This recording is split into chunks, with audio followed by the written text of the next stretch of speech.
Et si je vous disais qu'une simple structure en granit découverte sur l'île d'Éléphantine pourrait bouleverser tout ce que nous savons sur les civilisations anciennes? Une simple boîte en granit sur l'île d'Éléphantine pourrait précisément provoquer ce bouleversement. Comment réagiriez-vous en découvrant que cette preuve suggère l'utilisation d'une technologie si avancée qu'elle remettrait en question même les théories scientifiques les plus modernes?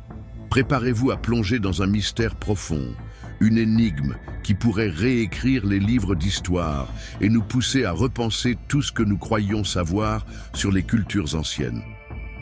Récemment, à Éléphantine, une boîte en granit a été découverte. Ces détails sont considérés comme l'une des preuves les plus frappantes que les civilisations anciennes maîtrisaient une technologie bien au-delà de ce que nous imaginions. Ce que j'ai observé dépasse largement les outils rudimentaires habituellement répertoriés par l'archéologie traditionnelle. Pour rendre la découverte encore plus intrigante, un sculpteur renommé, spécialiste des techniques modernes, a confirmé que le niveau de précision et de compétence présent dans cette pièce est extraordinaire. Nous ne faisons que commencer à percer ce mystère, mais que pourrait-il encore être caché dans les profondeurs d'Éléphantine? Des preuves croissantes, un nouveau regard sur les technologies perdues. Au cours des dernières décennies, l'accumulation de preuves a défié les conceptions académiques sur la technologie antique. Ces découpes précises défient ce que nous croyions possible avec les outils de l'époque. Comment cela a-t-il été réalisé? Des objets inexplicables par les méthodes conventionnelles de sculpture suggèrent que nos ancêtres possédaient un savoir technologique bien plus sophistiqué que nous ne l'imaginions. Des vestiges éparpillés à travers la planète, tels que des perforations tubulaires profondes indiquant l'usage d'outils à grande vitesse ou des coupes droites dans des roches dures qui, même avec la technologie moderne, seraient extrêmement difficiles à reproduire, renforcent cette idée. La précision de ces travaux est si avancée qu'il serait difficile de l'atteindre avec les équipements contemporains sans l'aide de machines complexes. Des exemples de cette précision peuvent être observés dans les monuments égyptiens, les gigantesques constructions de Pumapunku en Bolivie et sur des sites mégalithiques comme Stonehenge, entre autres. Ces découvertes soulèvent une question intrigante. Comment ces civilisations ont-elles acquis un tel niveau de sophistication technologique? D'où provenaient ces compétences? De nouvelles théories suggèrent que nous faisons face à un cycle de civilisation avancée dont les technologies se sont perdues au fil du temps en raison de catastrophes mondiales ou d'autres facteurs, pour être redécouvertes de manière fragmentée à travers les âges. Une de ces théories est liée à l'impact d'une comète pendant la période connue sous le nom de Dryas récent, il y a environ 12 000 ans. Cet événement aurait pu provoquer l'effondrement des civilisations avancées de l'époque, entraînant des changements climatiques catastrophiques, comme des inondations et des incendies forestiers, mettant fin à une ère de prospérité. De nombreuses cultures à travers le monde racontent des histoires d'un grand déluge, une narration commune dans les mythologies anciennes, de la Mésopotamie aux Amériques. Ces civilisations, avant d'être anéanties, auraient-elles réussi à construire des monuments et à laisser des legs que nous ne comprenons pas encore complètement? Preuve de civilisation perdue, technologie ou mythe. Outre les preuves physiques, la génétique moderne révèle des schémas intrigants dans l'histoire humaine. Des études sur les goulets d'étranglement de population montrent que des événements catastrophiques ont presque conduit notre espèce à l'extinction à certains moments de l'histoire. Ces découvertes, combinées aux trouvailles archéologiques sur des sites comme Göbekli Tepe et Karahan Tepe en Turquie, suggèrent l'existence de civilisations bien plus anciennes que ce que nous pensions. Ces sites, datés d'environ 12 000 ans, abritent des structures mégalithiques qui témoignent d'un niveau surprenant d'organisation sociale et de compétences technologiques. L'énigme d'Éléphantine, la boîte de granit qui défie la logique actuelle. Peut-être que le mystère le plus impressionnant réside sur l'île d'Éléphantine, où une boîte en granit a été découverte. présentant une précision et un raffinement que les outils primitifs documentés jusqu'à présent ne pouvaient atteindre. La surface de la boîte est si lisse et parfaitement ajustée que même avec les outils les plus avancés d'aujourd'hui, il serait difficile de la reproduire. Défiant notre compréhension de la technologie disponible, il y a plusieurs millénaires. L'île d'Éléphantine, un point de repère historique et technologique. Située au cœur d'une île, Éléphantine a toujours été un point crucial pour les cultures égyptiennes, remontant à la période prédynastique, il y a plus de 5000 ans. Proche des cataractes du fleuve, l'île était un lieu stratégique pour le commerce et la navigation, jouant un rôle essentiel tant sur le plan militaire qu'économique. Cependant, il y a quelque chose de plus profond et de moins discuté à propos d'Éléphantine. Son implication possible dans des récits de nature mythique et technologique. Selon Graham Hancock, dans son livre The Sign and the Seal, l'Arche d'Alliance, l'artefact biblique légendaire doté d'un pouvoir immense, aurait été conservé sur l'île avant d'être transporté vers le sud de l'Afrique. De plus, des fouilles archéologiques montrent qu'Éléphantine a été habitée en continu pendant des millénaires, abritant des temples dédiés à des divinités comme Saté et des structures monumentales qui révèlent une occupation longue et diversifiée. Le véritable mystère, cependant, réside au cœur de l'île. Une structure en granit composée de blocs gigantesques réutilisés au fil des siècles. Bien que beaucoup de ces pierres aient été récupérées, la qualité de leur surface continue de nous surprendre. Même sans polissage, elles ont été travaillées avec une précision qui défie toute explication basée sur des outils rudimentaires. L'arche de granit, l'énigme d'Éléphantine. Au cœur de l'île d'Éléphantine, entre monuments anciens et fragments énigmatiques, repose l'un des objets les plus fascinants de l'archéologie égyptienne, la soi-disant arche de granit. Bien qu'elle soit actuellement située dans une zone connue sous le nom de cimetière de granit, ses caractéristiques singulières intriguent autant les chercheurs que les curieux.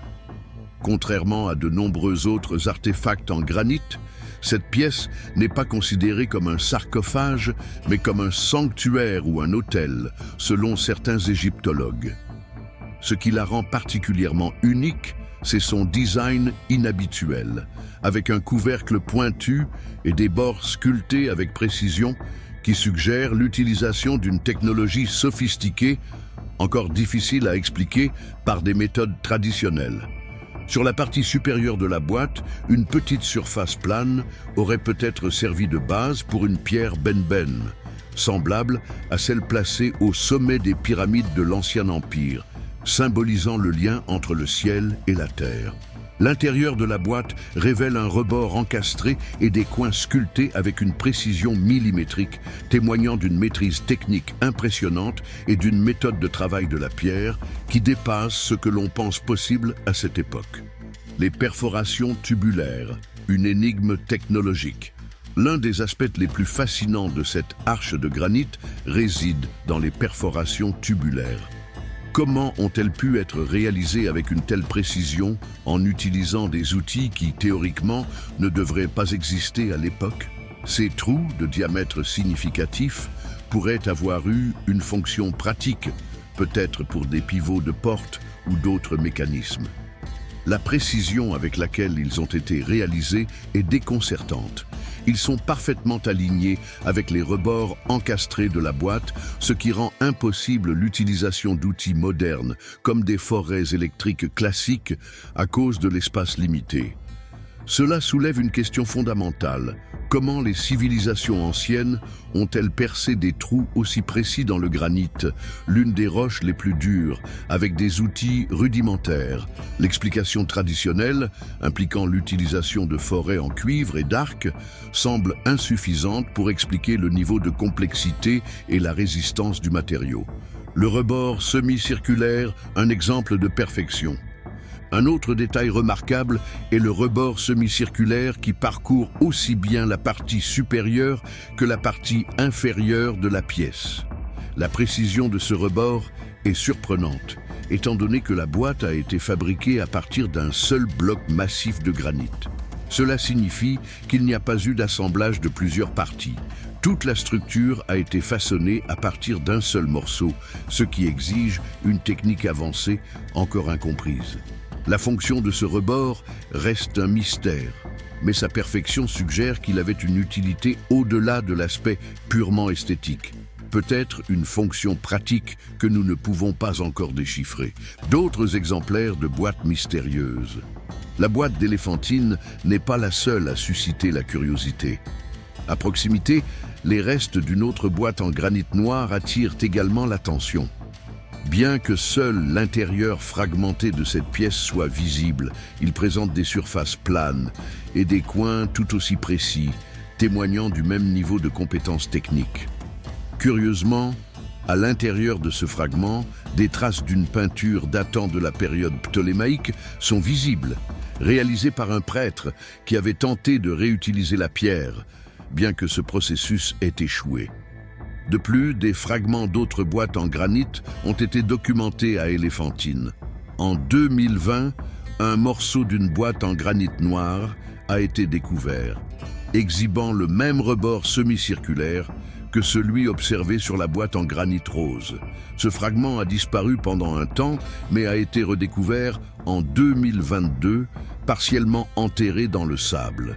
Grâce à des techniques modernes de photogrammétrie, des chercheurs ont pu étudier ce fragment en détail, révélant davantage sur la sophistication de la boîte d'origine. La grande question qui subsiste est de savoir si ces boîtes fragmentées faisaient partie d'un même ensemble ou si elles constituent des preuves de plusieurs sanctuaires ayant existé sur l'île. La découverte de fragments d'autres types de roches, comme le granodiorite et le syénite, suggère que plusieurs structures similaires auraient pu exister à Éléphantine, toutes reflétant un niveau impressionnant de compétences et de connaissances techniques, parallèles avec d'autres boîtes anciennes. Un exemple comparable se trouve dans le Saint des Saints du temple d'Horus, à Edfou, où une boîte ou un sanctuaire similaire est encore préservé. Les caractéristiques de cette structure ressemblent remarquablement à celles de la boîte d'Éléphantine. Un sommet pyramidal, des rebords encastrés et les mystérieuses perforations tubulaires latérales. Bien qu'usé par le temps et le contact constant des visiteurs, le rebord semi-circulaire reste visible. La boîte d'Edfou, malgré un polissage accru au fil des siècles, présente certains dommages internes qui pourraient fournir des indices sur l'objectif initial de ces structures. La répétition de ce design dans différents lieux d'Égypte suggère un motif symbolique et technologique commun, ce qui indique que ce savoir partagé était fondamental pour les civilisations de l'époque. Le défi de la technologie perdue. Ces artefacts découverts à Éléphantine et dans d'autres sites en Égypte suggèrent que les anciens Égyptiens ont peut-être hérité ou développé des techniques sophistiquées que nous ne comprenons pas encore totalement. Serions-nous face à des preuves d'une technologie qui s'est perdue au fil du temps? La caisse en granit d'Éléphantine, avec ses bords parfaits, ses perforations tubulaires et sa finition minutieuse, nous rappelle que, malgré les avancées technologiques modernes, de nombreux mystères du passé restent irrésolus. La caisse en granit d'Éléphantine. La caisse en granit trouvée sur l'île d'Éléphantine est l'un des indices les plus intrigants démontrant que les civilisations anciennes possédaient des connaissances techniques bien plus avancées qu'on ne le pense généralement. Bien qu'elle ne présente ni hiéroglyphes ni décorations comme la caisse du temple d'Horus à Edfou, des indices suggèrent que sa surface aurait pu être préparée pour une forme d'ornementation ou de finition qui n'a jamais été réalisée. La caisse d'Edfou, en revanche, avec ses inscriptions et ornements, semble avoir été réutilisée au fil du temps, ce qui soulève l'hypothèse que son origine véritable pourrait être antérieure au temple lui-même. Cela nous pousse à envisager que, tout comme les caisses d'Éléphantine, elle pourrait être un vestige d'une civilisation antérieure à l'ère dynastique. Le mystère des facettes inachevées. L'aspect le plus révélateur de la caisse d'Éléphantine est la présence de facettes inachevées. alors que la majorité des artefacts anciens présentent des surfaces complètement polies. Éliminant les traces du processus de fabrication, cette caisse montre une section non finalisée, offrant une rare opportunité d'observer les méthodes utilisées. La transition entre les zones facettées et polies révèle une technique qui dépasse les capacités des outils simples que suggère l'archéologie conventionnelle. Cette caisse offre un aperçu d'un procédé qui ressemble davantage à un usinage de haute précision qu'à une sculpture manuelle. Le bord facetté, une énigme de précision. Le bord facetté de la caisse d'éléphantine est un sujet central de discussion. Bien qu'incomplète, cette caractéristique montre un niveau de précision qui remet en question les explications classiques sur les techniques de travail de la pierre dans l'Égypte ancienne. Les surfaces facettées sont extrêmement droites et anguleuses, ce qui suggère l'utilisation d'outils avec un contrôle mécanique. Contrairement aux attentes, il n'y a aucune trace de percussion ou d'éclat typique de marteau ou de ciseaux. Les surfaces planes indiquent un travail précis, peut être réalisé avec un outil rotatif, ce qui défie l'idée que seuls des outils rudimentaires étaient disponibles à l'époque. Ces facettes, loin d'être le produit final, représentent une étape intermédiaire dans le processus de façonnage, suggérant que le bord de la caisse était doucement arrondi, avec une matière enlevée de manière contrôlée. Le polissage ultérieur aurait éliminé ces facettes, produisant un bord entièrement lisse et uniforme. Le fait que nous puissions observer ces facettes révèle des détails du processus de fabrication invisible sur une pièce finie, ce qui rend cette découverte unique. Le défi des outils conventionnels. La précision observée dans les facettes et les surfaces polies rend presque impossible de croire que les outils attribués aux anciens Égyptiens, tels que des ciseaux en cuivre et des pierres abrasives, aient pu réaliser un tel travail. Le granit étant l'une des pierres les plus dures au monde et le cuivre étant beaucoup plus tendre, il aurait été difficile d'obtenir une telle précision. Les techniques traditionnelles proposées, comme l'utilisation de sable abrasif, ne suffisent pas à expliquer des surfaces aussi précises et polies. La caisse a été sculptée avec une telle exactitude que seuls des outils avancés, comparables à ceux d'aujourd'hui, pourraient avoir été utilisés, une idée que l'archéologie traditionnelle peine à expliquer. La possibilité d'une technologie perdue. Face à des preuves comme celle qu'offre la caisse en granit d'éléphantine, une question inévitable se pose. Des technologies avancées ont-elles existé dans le passé pour ensuite disparaître avec le temps? Le travail inachevé sur cette caisse offre une rare opportunité d'observer un processus de fabrication, révélant une technique qui semble impossible à réaliser avec les outils conventionnels. Ce regard sur une technologie sophistiquée suggère que les civilisations anciennes avaient accès à des connaissances techniques qui se sont effacées de l'histoire officielle. L'héritage des caisses en granit. La caisse d'éléphantine est seulement un exemple parmi tant d'autres, suggérant qu'une civilisation ancienne maîtrisait des techniques avancées de travail de la pierre.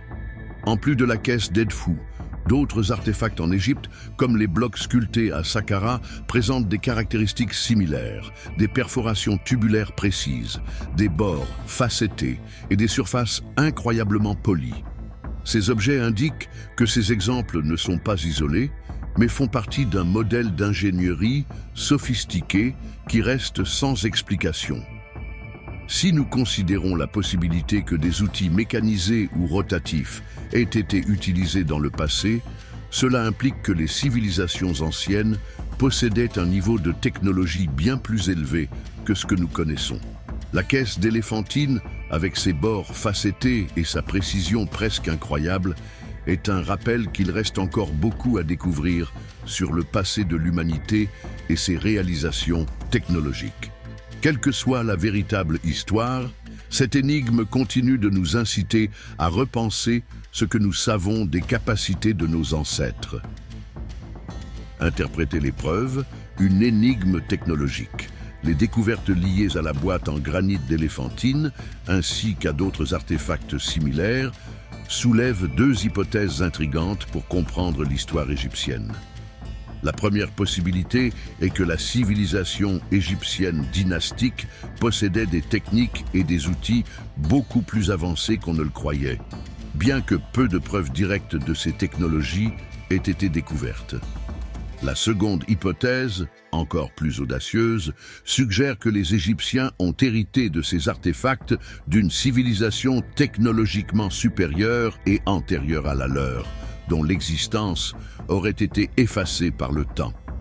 Ces hypothèses nous obligent à repenser notre vision des capacités technologiques des anciens et à nous interroger sur la perte éventuelle d'une grande partie de leur savoir, ou sur le fait que nous commençons seulement à effleurer la surface de ce qui s'est réellement passé dans l'histoire des civilisations. Ce dilemme constitue un véritable paradoxe pour les chercheurs. D'une part, de nombreux artefacts égyptiens ont clairement été sculptés avec des outils simples, tels que des marteaux et des ciseaux en cuivre, souvent représentés dans des bas-reliefs et des peintures. D'autre part, nous découvrons des pièces comme la boîte en granit d'Éléphantine, dont la précision technique défie la logique selon laquelle ces outils rudimentaires auraient suffi à leur fabrication. Une question fondamentale se pose alors: comment des technologies si différentes pouvaient-elles coexister au sein d'une même civilisation? Si l'on considère l'hypothèse d'une civilisation antérieure, technologiquement plus avancée, il faudrait réviser une grande partie de l'histoire égyptienne. Cette théorie suggère que les Égyptiens dynastiques auraient réutilisé des structures et des objets laissés par cette civilisation disparue sans nécessairement comprendre les techniques utilisées pour les créer, tandis que les outils rudimentaires découverts seraient ceux des Égyptiens. Les artefacts d'une grande précision, comme la boîte d'Éléphantine, seraient des vestiges d'une époque antérieure, technologiquement supérieure. Bien que spéculative, cette hypothèse prend de l'ampleur face à l'absence de mentions claires sur l'utilisation de technologies avancées dans les hiéroglyphes et les documents égyptiens. Bien que ces scènes montrent des outils manuels simples, cela n'exclut pas la possibilité qu'une civilisation antérieure ait utilisé des techniques plus sophistiquées, dont le savoir a été perdu ou non documenté. Il existe donc un écart entre les preuves directes des outils primitifs et les artefacts qui dépassent manifestement les explications conventionnelles. Une précision technologique dans d'autres structures. La boîte d'Éléphantine n'est pas un cas isolé. Des structures monumentales dans toute l'Égypte, telles que les colonnes du temple de Bastet, dans le delta du Nil, présentent également un niveau de précision qui suggère l'utilisation de techniques avancées. Ces colonnes, ornées de motifs de palmiers et de bordures semi-circulaires similaires à ceux de la boîte d'Éléphantine, indiquent que cette méthode de sculpture était appliquée à une grande variété d'objets. Les vestiges d'une technologie avancée à travers le temps. Cette précision technologique ne se limite pas à une seule période de l'histoire égyptienne. Des structures et des artefacts similaires apparaissent sur des sites couvrant une période allant de l'Ancien au Nouvel Empire, ce qui suggère que ces techniques ont été préservées ou réappliquées au fil des millénaires. Dans des lieux comme Saqqara et Abousir, des colonnes de granit sculptées avec une précision millimétrique renforcent l'idée que les Égyptiens dynastiques réutilisaient ou reproduisaient des artefacts hérités d'une civilisation encore plus ancienne. Des artefacts encore plus anciens, tels que les vases en pierre incroyablement détaillés de la période prédynastique, fournissent également des preuves d'une expertise technique avancée. Ces vases, fabriqués dans des matériaux extrêmement durs comme le diorite et le granit, ont été sculptés avec une précision qui défie les explications basées sur l'utilisation d'outils simples de l'époque. La question de l'industrie perdue. La coexistence de technologies simples et avancées en Égypte soulève la possibilité de l'existence d'une industrie perdue qui aurait prospéré dans un passé lointain. Peut-être que cette civilisation avancée était capable d'accomplir des exploits que nous ne pouvons comprendre qu'aujourd'hui grâce à la technologie moderne. Les preuves d'usinage avancé, comme des trous tubulaires précis et des arêtes parfaitement sculptées, suggèrent l'utilisation de machines sophistiquées, ce que des outils rudimentaires ne pourraient pas accomplir. Si cette industrie perdue a existé, que lui est-il arrivé? Il est possible que des catastrophes naturelles ou des changements climatiques aient effacé cette civilisation, ne laissant que des traces de ses réalisations technologiques. L'hypothèse d'une civilisation avancée disparue pourrait expliquer ces artefacts qui défient les théories actuelles. Réécrire l'histoire. La boîte d'éléphantine, les colonnes monumentales et les vases prédynastiques sont des pièces d'un puzzle qui nous poussent à reconsidérer ce que nous savons du passé. Ces artefacts suggèrent qu'à un moment donné, une civilisation possédait un niveau de technologie bien supérieur à ce que nous imaginons. La question est la suivante. Sommes-nous prêts à accepter ces preuves et à réévaluer les théories établies sur l'histoire de l'humanité? Ces découvertes remettent en question le paradigme établi et ouvrent la voie à une exploration plus approfondie des civilisations perdues et des technologies oubliées. Poursuivre l'investigation de ces artefacts et revisiter les sites archéologiques avec un esprit ouvert pourrait nous permettre de percer les secrets de ces sociétés anciennes et de comprendre l'étendue réelle de leurs connaissances. Le rôle des analyses spécialisées. Les conclusions sur l'arête facettée de la boîte en granit d'éléphantine ne se basent pas uniquement sur des observations amateurs. Malgré des décennies d'études sur le travail de la pierre, ces analyses ont été enrichies par l'expérience de professionnels hautement qualifiés. Lors de l'enquête, un sculpteur renommé, spécialisé dans la sculpture de pierre dure et doté de plus de 30 ans d'expérience en technologie CNC, a confirmé que le niveau de précision de l'arête de la boîte ne pouvait pas être atteint avec des outils primitifs. Cet expert, fort de son expérience pratique et de sa connaissance technologique, a apporté une nouvelle perspective à l'étude, suggérant que la boîte avait été travaillée avec un outil guidé mécaniquement. Son évaluation, fondée sur son expertise, remet en question la vision traditionnelle des égyptologues, qui attribuent de tels artefacts à des outils simples. Selon le sculpteur, la précision observée ne serait possible qu'avec l'utilisation d'une technologie avancée, similaire à celle utilisée aujourd'hui pour des sculptures modernes. La boîte en granit, avec son arête facettée inachevée, représente une fenêtre sur un passé potentiellement plus avancé que nous le pensions. Ces artefacts ne sont pas de simples objets archéologiques, ils sont les indices d'une technologie oubliée qui mérite d'être étudiée, préservée et explorée sérieusement. À mesure que de nouvelles découvertes émergent, le mystère d'une civilisation technologiquement avancée continue de nous intriguer, défiant la compréhension traditionnelle de l'histoire humaine. Ces énigmes ne sont qu'un début. Cliquez sur l'une des vidéos suggérées et poursuivez ce voyage pour dévoiler les mystères des civilisations anciennes. À la prochaine énigme.